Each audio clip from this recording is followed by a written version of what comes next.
Oh, we're shooting out of air cannons.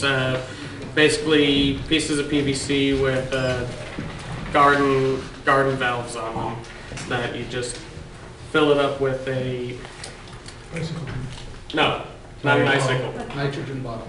No, actually air canister. You just fill it up with a bicycle pump. The pumps are basically old enough that a scout cannot overcharge it to where it'd be dangerous.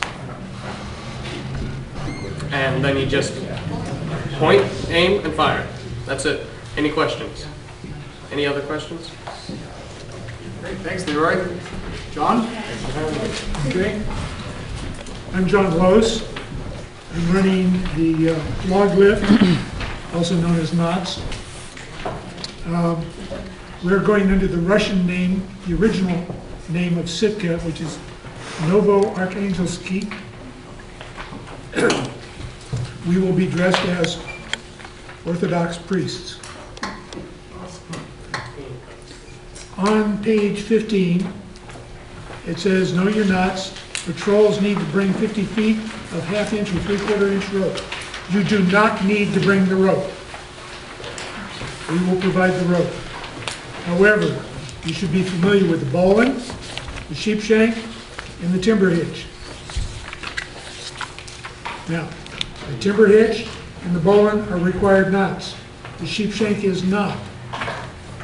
And it's a tricky one to tie.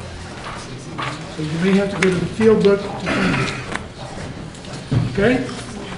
Any questions? Oh, they also will need to know how to coil and throw a rope.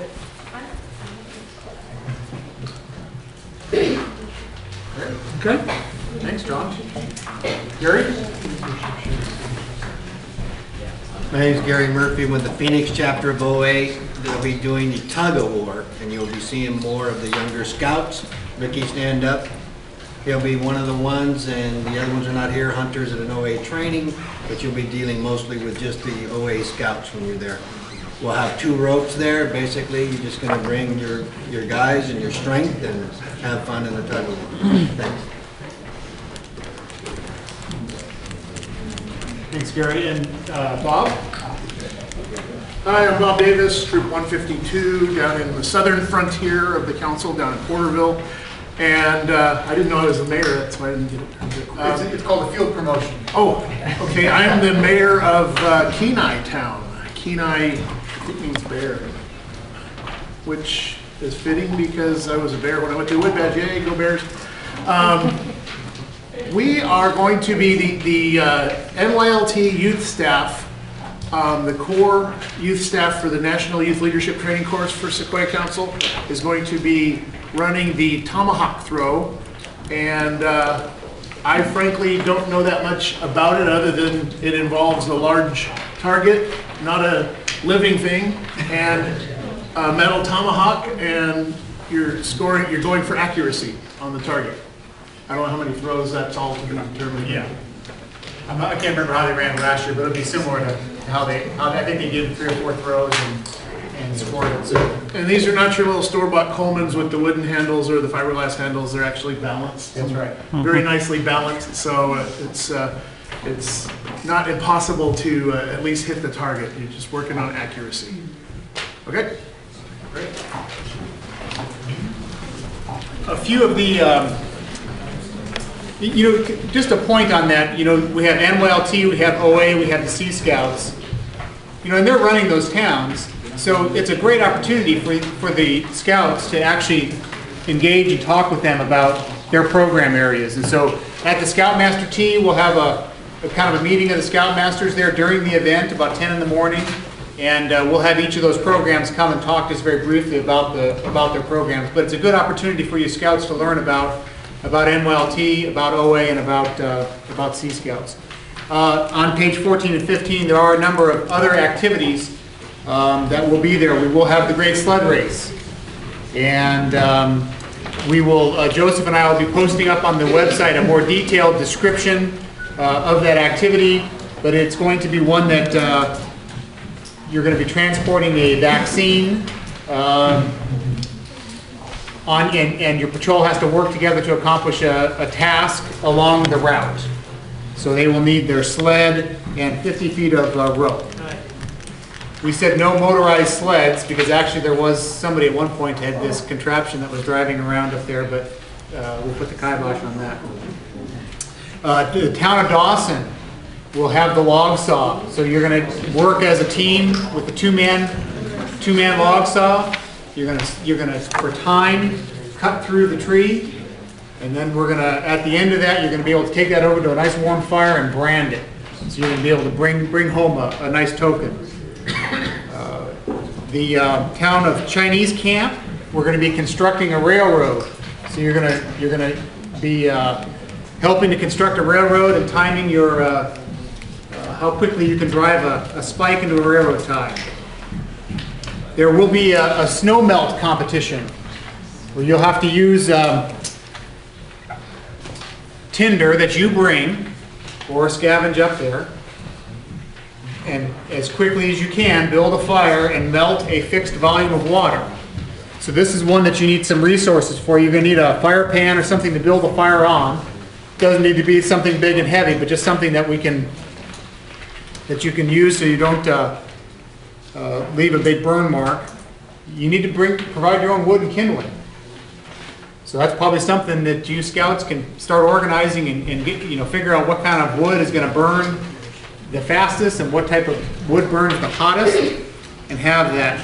You're going to have a pot that can melt at least 2 cups of water.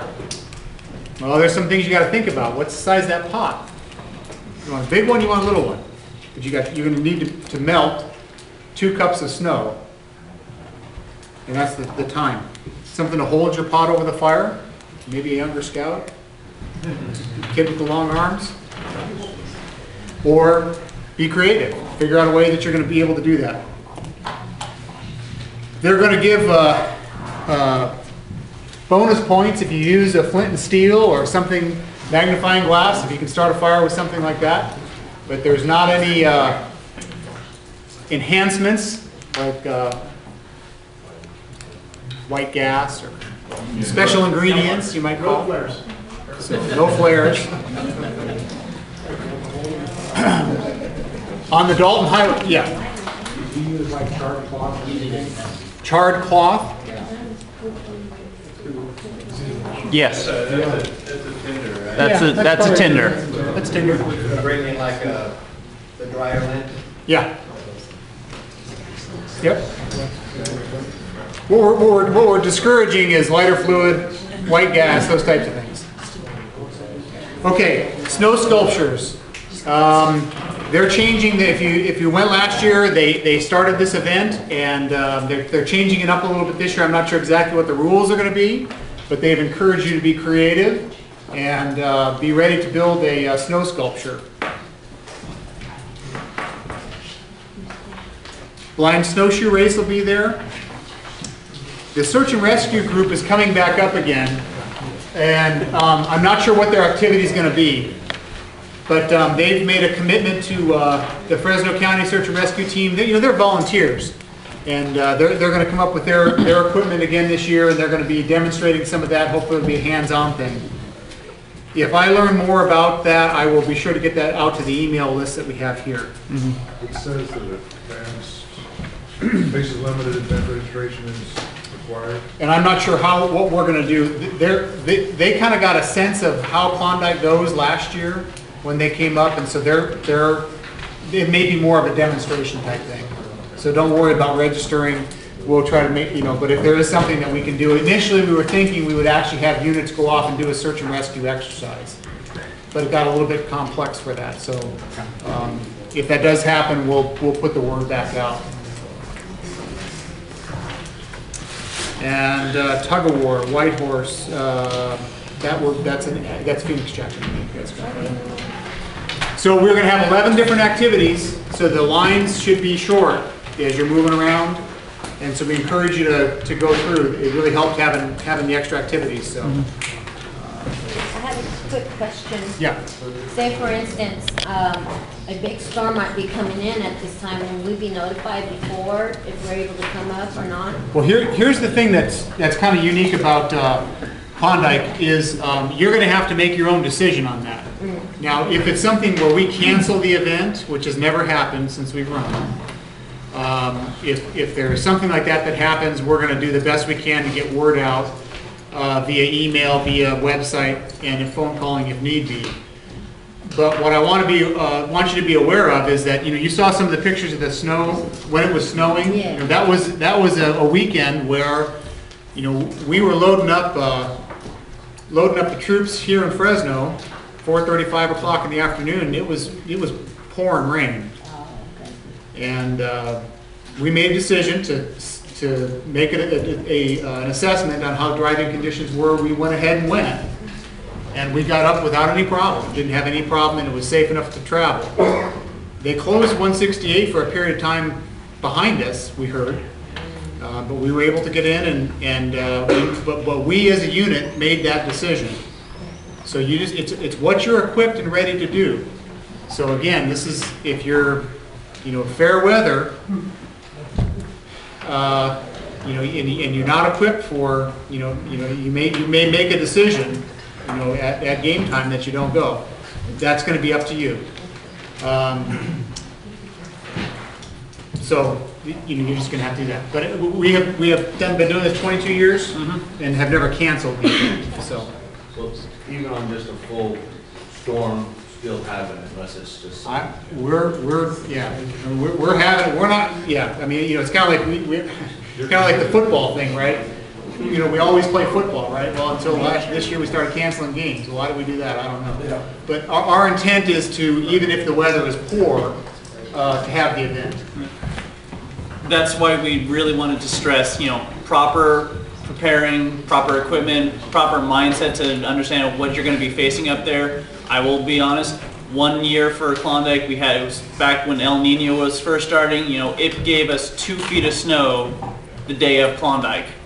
It really didn't change the program whatsoever in that everyone was prepared, everyone had their gear ready to adapt for. It's like, okay, it's getting a little colder, put on that extra layer, put the waterproof layer on top of that, make sure the tents get dusted off periodically.